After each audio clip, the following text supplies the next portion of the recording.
L'objet du scandale, vous le connaissez déjà. La commission électorale en avait fait la promotion le 21 février dernier. La machine à voter allait révolutionner et surtout permettre les élections de 2018. Mais les Sud-Coréens ont changé la donne. Oui, car la machine est une fabrication de Miru Systems, entreprise sud-coréenne spécialisée dans le matériel de vote électronique. Sur son site, elle précise bien d'ailleurs qu'un contrat a été signé avec le Congo en début d'année.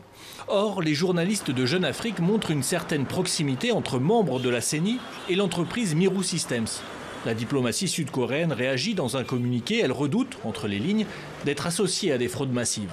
Le gouvernement coréen a dûment expliqué aux fabricants coréens des machines à voter les risques potentiels en cas d'exportation. Exporter leurs machines au Congo pourrait donner au gouvernement congolais un prétexte pour des résultats indésirables, notamment le retard de la tenue des élections. La machine à voter est potentiellement explosive et pour l'opposition, impossible à mettre en place. Moins d'1% des Congolais ont accès à l'électricité. Nous ne pouvons pas nous permettre le luxe d'amener plus de 30 millions, 35 millions d'électeurs à utiliser un procédé dont les gens ne connaissent pas. Ce n'est pas possible. Ça, c'est apporter les germes des conflits inutiles.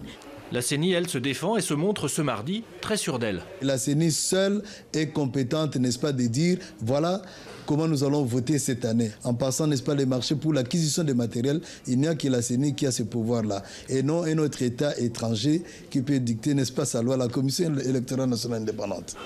Au parti au pouvoir, on fait semblant de ne pas s'y intéresser. En ce qui nous concerne, avec ou sans machine, nous allons conserver démocratiquement le pouvoir en République démocratique du Congo. La Corée du Sud a bien précisé qu'elle n'avait aucun droit d'interdire un contrat à une compagnie privée coréenne. Un contrat de plusieurs dizaines de milliers de machines qui approcherait les 150 millions de dollars.